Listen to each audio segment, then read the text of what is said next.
सालों पहले फारस देश में अली बाबा और कासिम नाम के दो भाई रहते थे।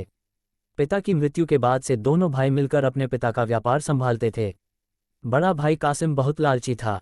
उसने धोखे से पूरा व्यापार हथिया कर अली बाबा को घर से निकाल दिया। इसके बाद अली बाबा किसी बस्ती में जाकर अपनी पत्नी के साथ झोपड़ी में गरीबी की जिंदगी व्यतीत करने लगा। वह रोजाना जंगल जाकर लकड़ियां काट कर लाता और बाजार में उन्हें बेचकर जैसे कैसे घर का गुजारा चलाता था। एक दिन अली बाबा ने जंगल में लकड़ी काटते समय 40 घुड़सवार को वहां आते हुए देखा। सभी घुड़सवार के पास धन की पोटली और खंजर थे। ये देखकर वह समझ गया था कि ये सभी चोर हैं। अली बाबा एक पेड़ के पीछे छिपकर उन्हें देखने लगा। तभी सभी घुड़सवार एक पहाड़ के पास जाकर खड़े हो गए। तभी चोरों के सरदार ने पहाड़ी के सामने खड़े होकर बोला, खुल जा सिम सिम। इसके बाद पहाड़ में से एक गुफा का दरवाजा खुला। सारे घुड़सवार उस गुफा के अंदर चले गए। अंदर जाकर उन्होंने बोला, बंद हो जा सिम सिम, और गुफा का द्वार बंद हो गया। ये देख अली बाबा दंग रह गया। कुछ देर बाद वो दरवाजा फिर से खुला और उसमें से वो सभी घुड़सवार निकले और वहां से रवाना हो गए। अली बाबा ये जानने को बेताब हो गया कि आखिर इस गुफा में क्या है और वो सब यहाँ क्या कर रहे थे। इसके बाद उसने गुफा में जाने का फैसला किया। वह उस पहाड़ के सामने गया और बार बार चोरों के सरदार के शब्द बोलने लगा, खुल जा सिम सिम, खुल जा सिम सिम। गुफा का दरवाजा खुल गया। अली बाबा गुफा के अंदर गया और उसने देखा कि वहां सोने की गिन्नियां, अशफियां, गहने आदि रखे थे। चारों तरफ खजाना ही खजाना था। ये सब देखकर उसकी खुशी का ठिकाना नहीं था। उसे मालूम हो गया था कि वो चोर सारा चोरी का सामान यहाँ आकर छुपाते हैं। अली बाबा ने वहां से एक पोटली में सोने की अशफियां भरी और घर चला आया। घर जाकर अली बाबा ने इस पूरे किस्से के बारे में अपनी पत्नी को बताया।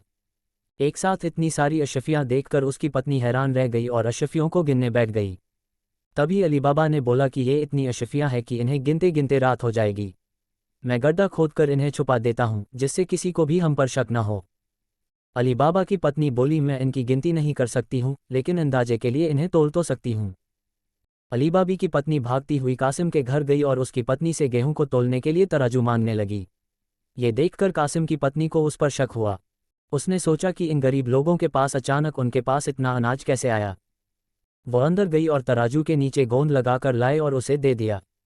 रात को अली बाबा की बीवी ने सारी अशफियों को तोला और तड़के सुबह उनका तराजू लौटा आए। कासिम की पत्नी ने तराजू को उल्टा करके देखा तो उस पर सोने की एक अशर्फी चिपकी हुई थी। उसने यह बात अपने पति को बताई। कासिम और उसकी पत्नी यह जानकर जल भुन गए। दोनों को रात भर नींद नहीं आई। सुबह होते ही कासिम अली बाबा के घर गया और उससे धन का स्रोत पूछने लगा। ये सुनकर अली बाबा ने कहा, आपको कोई गलतफहमी हुई है, मैं तो एक मामूली लकड़हारा हूँ। कासिम ने बोला कि तुम्हारी बीवी कल हमारे घर से अशरफियों को तोलने के लिए तराजू लेकर गई थी। ये देखो, ये अशरफी तराजू पर चिपकी मिली है। सब सच बताओ, नहीं तो मैं सबको बता दूंगा कि तुमने चोरी की है। ये सुनकर अली बाबा ने सच सच सारी कहानी बता दी। कासिम के मन में लालच आ गया।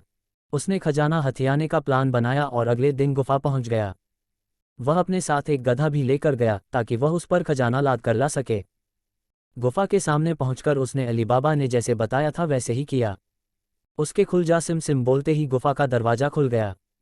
अंदर पहुंचकर चारों तरफ खजाना देखकर वह भौचक्का रह गया। उसने बोरियों में सोने की सिक्के भरे और बाहर निकलते समय क्या बोलना है वही भूल गया। गुफा से बाहर निकलने के कासिम ने तमाम प्रयास किए, लेकिन कोई रास्ता न निकला। वह गुफा के अंदर कैद हो जाता है। कुछ देर बाद जब चोरों का गिरोह वहां पहुंचा तो उन्होंने देखा कि बाहर एक गधा बंधा है। वे समझ जाते हैं कि यहाँ कोई आया है। चोर अंदर जाते हैं और कासिम को ढूंढकर मार देते हैं। इधर जब कासिम घर नहीं पहुंचता तो उसकी पत्नी परेशान हो जाती है और अली बाबा के घर जाकर बड़े भाई को ढूंढकर लाने के लिए बोलती है। अली बाबा ढूंढता हुआ गुफा के पास पहुंचा तो वहां उसने भाई के गधे को घास